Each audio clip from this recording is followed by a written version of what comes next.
Hemos estado estudiando el libro de Génesis.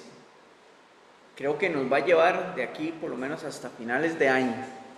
Entonces vamos a ir disfrutándolo cada semana, estudiándolo y poder aplicarlo en nuestra vida, ¿verdad? Cada uno de los principios bíblicos que vamos viendo. De momento, en el libro de Génesis hemos estado viendo acerca de la vida de Abraham.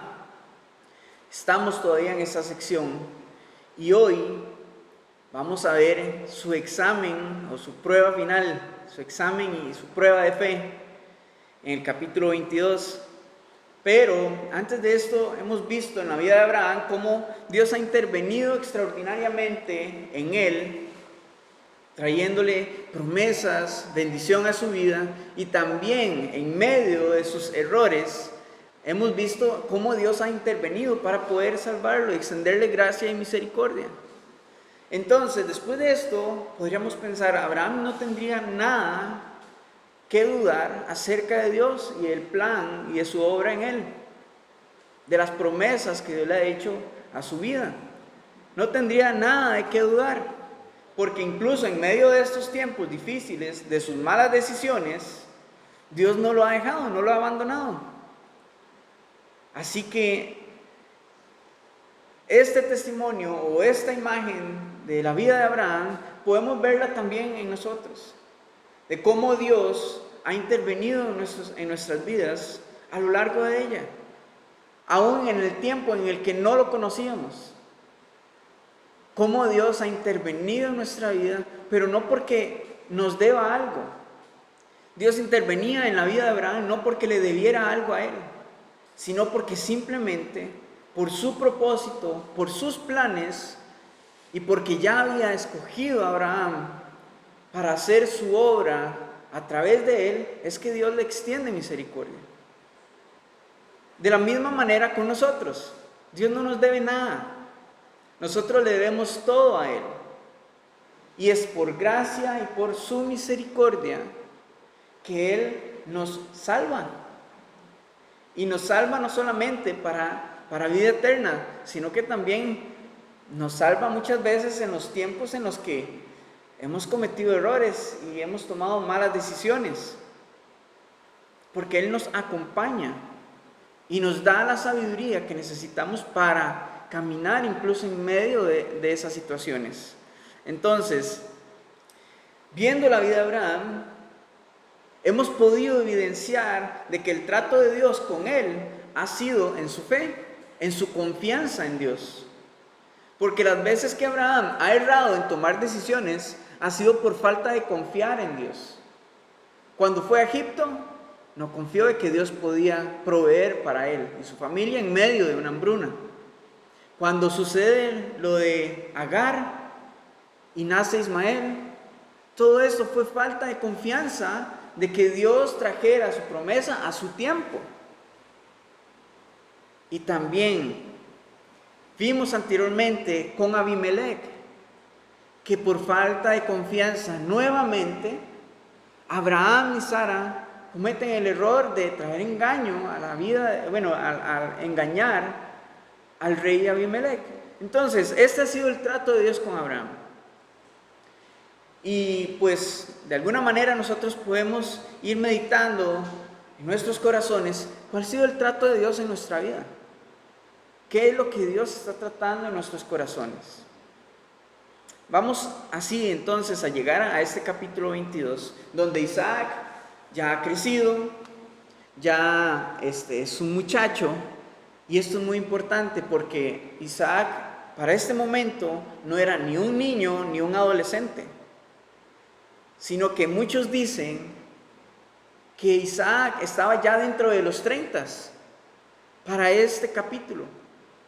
Esto por causa de que toman como referencia el capítulo 23, donde habla acerca de la muerte de Sara, que ella muere a los 127 años. Entonces toman esta posición o este fundamento para de alguna manera suponer que probablemente Isaac ya estaba dentro de los 30 años. Entonces, Isaac siendo ya grande, Dios lo que hace es que quiere probar a Abraham. y le pide a su hijo para que lo entregue en holocausto.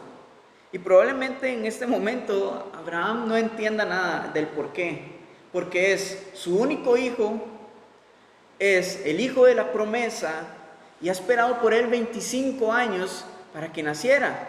Y ahora que lo tiene, Dios se lo está pidiendo. Y es muy interesante porque antes de meternos de lleno en este capítulo, vamos a tener presente de que esta escena nos lleva y nos apunta hacia la misma escena que tenemos en el Nuevo Testamento, cuando Dios Padre, sin negar a su Hijo unigénito, lo entrega para ser sacrificado por la paga de nuestros pecados, en sacrificio por nosotros. Ahora sí, entonces, con este preámbulo, vamos a leer versículo 1 y 2, primeramente, del capítulo 22 de Génesis. Vamos a ver la dirección que le da Dios a Abraham y su obediencia. Dice, versículo 1, aconteció después de estas cosas que probó Dios a Abraham y le dijo, Abraham, y él respondió, heme aquí. Y dijo, toma ahora tu hijo, tu único, Isaac, a quien amas, y vete a tierra de Moriah, y ofrécelo allí en holocausto sobre uno de los montes que yo te diré. Dios comienza diciéndole, nos comienza diciendo el versículo, Dios probó a Abraham. Y algo que tenemos que tener muy en cuenta es que la prueba de Dios tiene como propósito formar a Cristo en nosotros, formar su voluntad en la vida del hombre. Ese es el propósito de la prueba. Entonces, parte de esto es que podamos crecer en nuestra fe y que podamos crecer en nuestra comprensión acerca de quién es Dios, que podamos conocerlo. Es muy diferente a la tentación, porque la tentación viene con el fin de más bien destruir la imagen de Cristo en nosotros y llevarnos hacia el pecado y hacia la condenación. Y también, muy importante, es diferenciar de que la prueba que viene de parte de Dios es muy diferente a las consecuencias que nosotros vamos jalando por causa de nuestras decisiones. Un ejemplo de eso, Ismael, que más adelante, conforme fue creciendo, vino a traer consecuencias, no prueba, sino consecuencias por causa de una decisión de Abraham y Sara. Entonces, viendo esta diferencia, vemos que la prueba de Dios nos lleva a conocer profundamente a nuestro Dios, a formar nuestra fe. Y un ejemplo muy claro lo tenemos en la vida de Job. Después de haber sido despojado de todas sus posesiones, de haber estado enfermo, de haber sido juzgado incluso por sus amigos, en capítulo 42, versículo 5, Job le dice al Señor su confesión: yo de oídas te había oído, pero ahora mis ojos te ven. Porque la prueba nos lleva también a conocer más el corazón de nuestro Dios. ¿A quién es a quien adoramos? También muy importante, en Santiago capítulo 1, versículo 13 nos dice que Dios no puede tentar a nadie, ni Él puede ser tentado. Así que la tentación no viene del Señor. Su prueba, sí, porque produce su mejor fruto en nuestra vida, que es Cristo, que es formar a un hombre y a una mujer conforme al corazón de Dios. Eso es lo que provoca la prueba en nosotros. Así que, hermanos, no desfallezcamos en medio de la prueba. No nos desanimemos. Probablemente vendrá así el desaliento, el dolor, la tristeza, pero tengamos presente esto, de que el Señor está formando en nosotros a Cristo Jesús en nuestra vida. pero no para nuestro beneficio, sino para su obra. Porque Él quiere ver a Cristo, ver a su Hijo en nuestras vidas. Y esto lo completará hasta el día en el que estemos en su gloria. Así que en este lapso de tiempo no desfallezcamos, porque el Señor va a continuar obrando en nosotros, formando a su Hijo en nuestras vidas. Así que, pues gloria a Dios por el tiempo de prueba, ¿no? Gloria a Dios porque con esto, de nuevo, el Señor lo que está haciendo es formando hombres y mujeres conforme al corazón de nuestro Dios. Y así también poder ser instrumentos listos y preparados para su gloriosa obra. Ese es el fin de todo cristiano, que podamos ser instrumentos de nuestro Dios en esta tierra. Así que en versículo 2 tenemos ahora en qué consiste la prueba. Dios le da la dirección a Abraham y Dios conoce el corazón de Abraham. Conoce hasta qué punto él puede llegar con tal de demostrar su honor, su devoción y su fe delante de Dios. Así que le pide a su hijo, lo que probablemente sería lo más costoso de dar para él. Se lo pide a su único hijo, el hijo nacido de la promesa. Entonces, en versículo 3 vamos a leer lo que nos dice. Después de darle las instrucciones a Abraham, dice: y Abraham se levantó muy de mañana y enalbardó su asno y tomó consigo 2 siervos suyos y a Isaac su hijo, y cortó leña para el holocausto, y se levantó y fue al lugar que Dios le dijo. Entonces, ya Abraham tiene la dirección, sabe lo que tiene que hacer y dónde tiene que hacerlo. Y sin esperar nada, obediencia inmediata. Él mismo prepara todo el equipaje que necesita, la leña y todo lo necesario para el holocausto. Se lleva a sus siervos y a su hijo y comienzan este viaje. Un viaje probablemente doloroso. Porque desde ese momento podríamos decir que para Abraham, Isaac ya estaba dado en holocausto. Porque vamos a ver que son 3 días de silencio acerca de qué es lo que habrá pasado en medio del camino. No sabemos. Pero lo que sí podemos ver es que Abraham no le dijo nada a Isaac ni a sus siervos acerca de qué se trataba este viaje. Y el tercer día, dice en versículo 4, al tercer día alzó Abraham sus ojos y vio el lugar de lejos. Aunque él no pudiera entender el por qué, esto no fue impedimento para que su fe creciera, para que su fe estuviera puesta en Dios, de que Dios de alguna manera iba a resucitar a Isaac de entre los muertos. Así que no permitió ni que sus emociones o sentimientos intervinieran, ni sus preguntas acerca del por qué. Y esto nos da una imagen muy clara de cómo debe ser nuestra fe. No es acerca de basarla en nuestros sentimientos, de que hoy, Señor, hoy no te siento, o sí te siento. No se trata acerca de nuestras emociones, acerca de que si me siento bien, me siento mal, triste, no entiendo nada. No podemos basar nuestra fe en esto, porque esto cambia constantemente durante el día. Nuestra fe debe estar fundamentada en la convicción de que nuestro Dios es fiel, es verdadero, en lo que nos dice su palabra.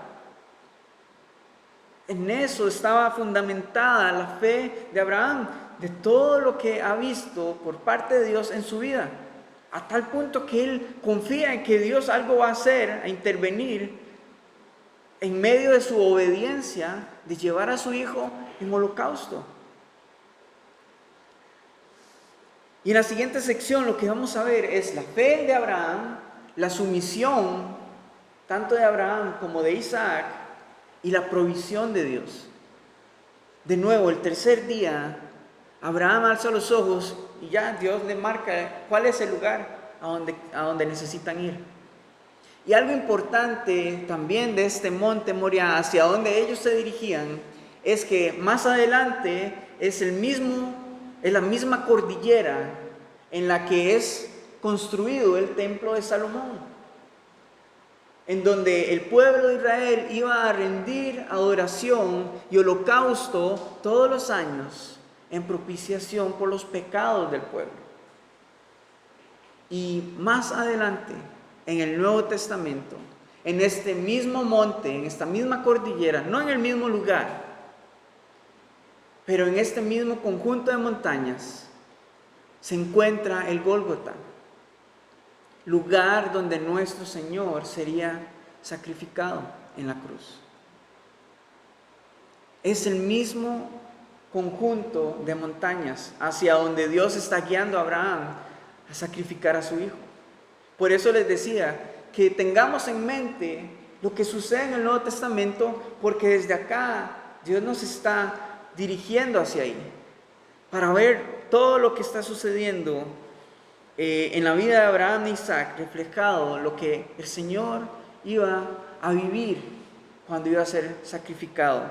Entonces, recordemos que a partir del momento en el que Dios le está hablando a Abraham acerca de Isaac, de entregárselo a él, desde ese momento y desde su obediencia, él ya está dándolo en holocausto. Para Abraham, Isaac ya estaba muerto. Pero el tercer día, vamos a ver lo que sucede. Versículo 4, al tercer día alzó Abraham sus ojos y vio el lugar de lejos. Versículo 5, entonces dijo Abraham a sus siervos, esperad aquí con el asno, y yo y el muchacho iremos hasta allí, y adoraremos y volveremos a vosotros. Versículo 6, y tomó Abraham la leña del holocausto y la puso sobre Isaac su hijo, y él tomó en su mano el fuego y el cuchillo, y fueron ambos juntos. Versículo 7 nos sigue diciendo, entonces habló Isaac a Abraham su padre, y le dijo, Padre mío. Y él respondió, heme aquí mi hijo. Y él dijo, he aquí el fuego y la leña, mas ¿dónde está el cordero para el holocausto?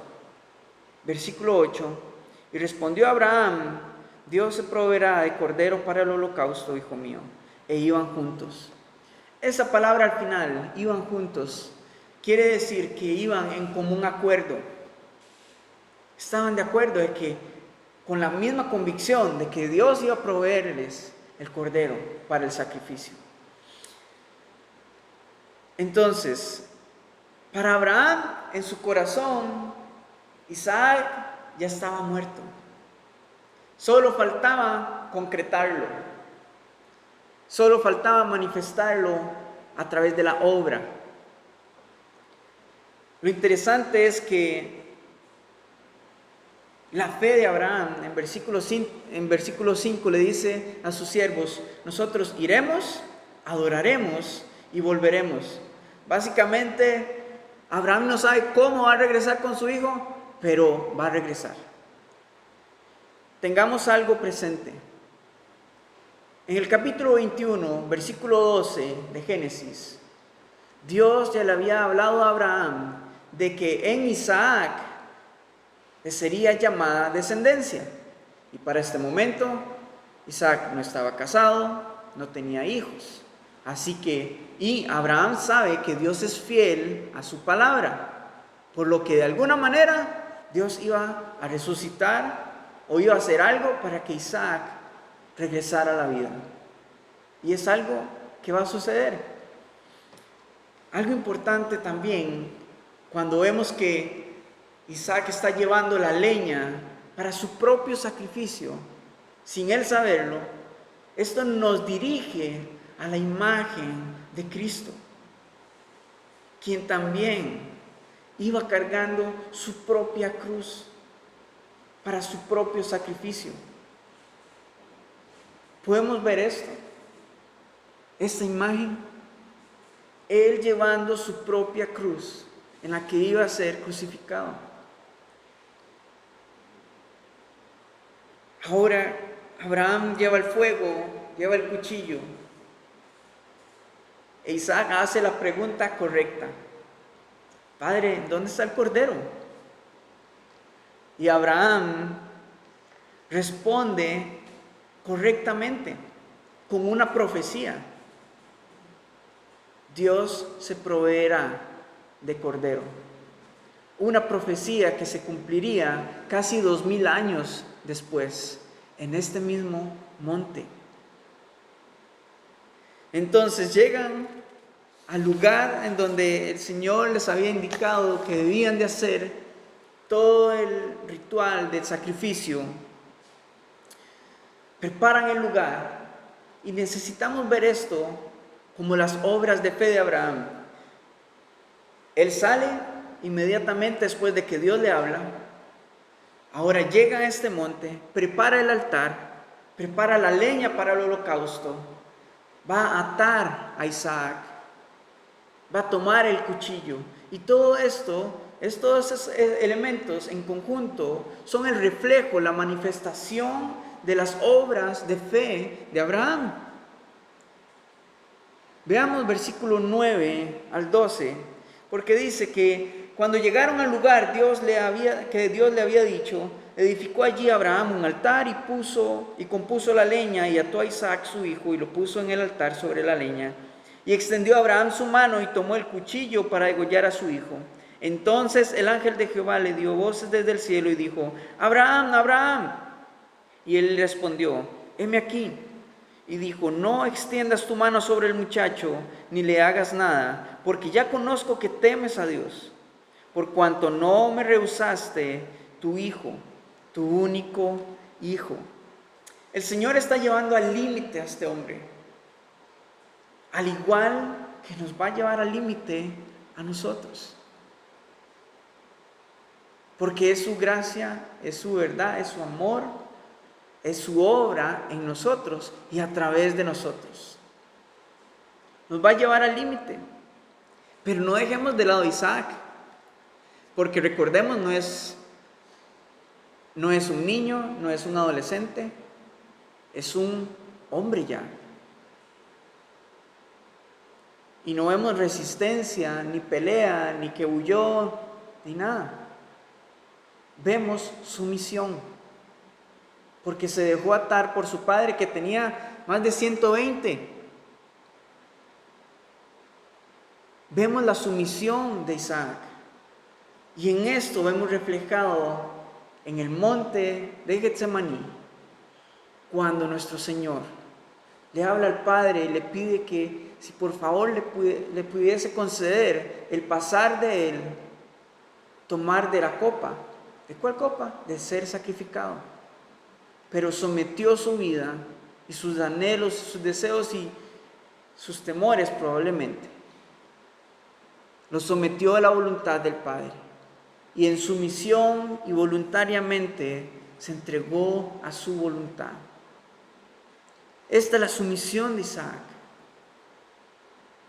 Pero vemos entonces que Dios le llama desde el cielo y le dice: no lo hagas. Ahora conozco que verdaderamente tu corazón está hacia mí, porque no me has rehusado a tu hijo. Y en este momento, probablemente Isaac volvió a la vida en el corazón de Abraham al tercer día. Al igual que Jesucristo, el tercer día, después de haber sido crucificado, es devuelto al Padre, resucitado de entre los muertos. Entonces, es hermoso ver cómo Dios nos está llevando desde el principio de la creación, apuntándonos hacia Jesucristo, para que Él sea el centro de nuestra vida, que Él sea el que se lleve toda la gloria y todo el honor. Otra cosa que podemos ver acá es que, de nuevo, Dios conocía la fe de Abraham, pero necesitaba ver las obras de su fe. Y su obediencia estaban siendo la manifestación de estas obras. Por eso tenemos que entender de que la fe van juntamente con las obras, pero las que son guiadas por Dios, no las que nacen de nuestra voluntad o de nuestra carne. No, las que son guiadas por Dios, las que Dios ya preparó desde antemano para que anduviésemos en ellas. Entonces no pensemos de que todo lo que estemos haciendo son obras de la fe. Sí, podríamos poner nuestra fe en ello, pero no quiere decir que son la voluntad de Dios. Entonces, la fe sin obras es muerta. Necesitamos extender y manifestar nuestra fe a través de obras, de palabras, de hechos. Versículo 13 y 14 nos dice: entonces alzó Abraham sus ojos y miró, y he aquí a sus espaldas un carnero trabado en un zarzal por sus cuernos, y fue Abraham y tomó al carnero y lo ofreció en holocausto en lugar de su hijo. Y llamó a Abraham el nombre de aquel lugar: Jehová proveerá. Por tanto se dice hoy: en el monte de Jehová será provisto. ¿Qué nos había dicho Abraham anteriormente? Que Dios se proveería de cordero, correcto. Pero ¿qué vemos acá? ¿Qué hay? Un carnero. Algo similar, pero no es un cordero. Porque el cordero vendría casi 2000 años después.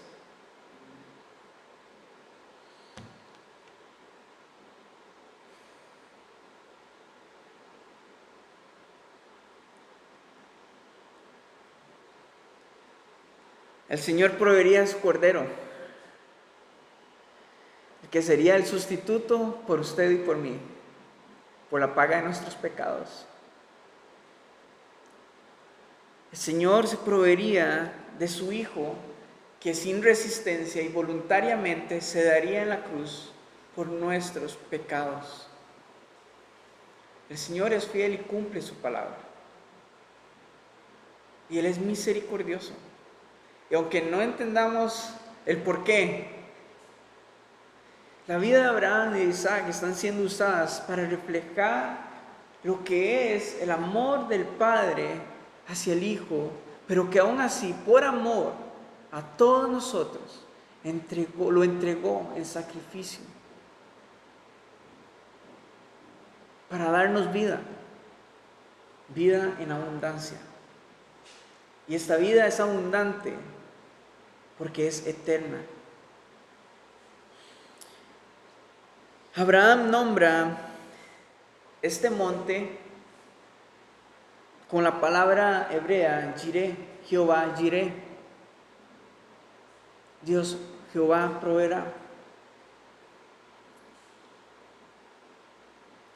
Y lo hace basado en la misericordia que Dios le está extendiendo a él. No porque, es que Dios nos tiene de las cosas materiales. No. El enfoque es que Dios está proveyendo un sacrificio por nuestros pecados. Y Jesucristo es la mayor provisión que Dios nos pudo haber dado en nuestra vida. Y con esto podemos ver de que Dios es suficiente.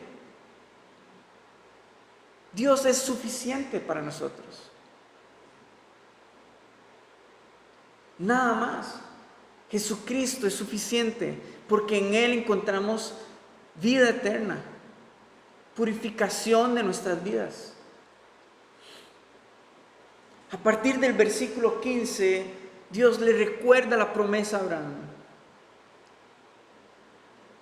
Lo llama nuevamente para recordarle el pacto unilateral que él había hecho con Abraham, reafirmándole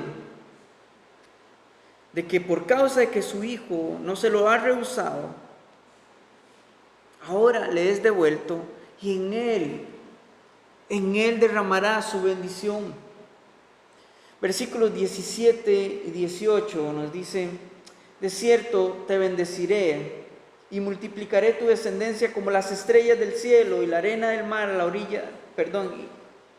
arena que está a la orilla del mar, y tu descendencia poseerá las puertas de sus enemigos.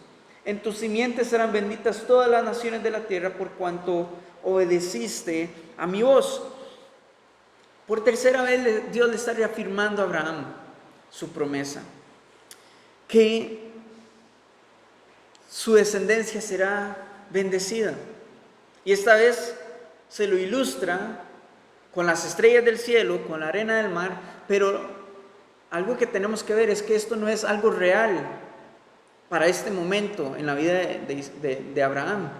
Él solo tiene a Isaac, pero él sabe que el Señor lo cumplirá aún en su ausencia y que lo saludará de lejos, la promesa, porque él no estará, pero verá el comienzo en su hijo Isaac. También nos dice que su vida ha de ser bendición para todas las familias de la tierra, porque en su simiente, y no está mencionando a Isaac, su simiente, que es Cristo, en él serán benditas todas las familias de la tierra, serán dichosas. ¿Por qué? Porque en su simiente, en Cristo, todas las familias de la tierra tendrán la oportunidad de encontrar salvación en Él. Aunque no desciendan de su pueblo, tendrán salvación por su fe en Jesucristo. Y después de esto, Abraham hizo como había dicho, regresó a sus siervos y luego regresó a su casa. Luego, para ir finalizando con el capítulo, versículos 20 al 24, nos da un preámbulo de lo que va a acontecer en la vida de Isaac, porque nos menciona acerca del linaje del cual desciende su futura esposa Rebeca. Y esto lo veremos más adelante en el capítulo 24. Pero como conclusión de ver esta historia, este capítulo, ¿qué es lo que no estamos viendo acá? No estamos viendo emociones, no estamos viendo sentimientos, no porque no los hubiera, porque recordemos, Abraham es un hombre, está en un cuerpo que tiene emociones, pero él no basó su fe en las emociones, ni permitió que estas emociones intervinieran en su fe, porque él necesitaba y requería toda su fe, todo su enfoque para ser obediente a Dios, porque probablemente de lo contrario no lo habría hecho. Así que, hermanos, de la misma manera es nuestro caminar en el Señor. No permitamos que nuestra fe sea intervenida o sea saboteada por nuestras emociones y sentimientos. Permanezcamos firmes en nuestra fe. Por eso es necesario estar pegados a nuestro Señor, a nuestro Dios, porque Él nos recuerda una y otra vez, por medio de su Espíritu Santo, todas las cosas que Él nos ha hablado en su palabra, y Él las cumplirá. El trato de Dios con Abraham fue acerca de su confianza en Él. ¿Cuál es el trato de Dios en nuestras vidas? ¿Cuál va a ser el resultado?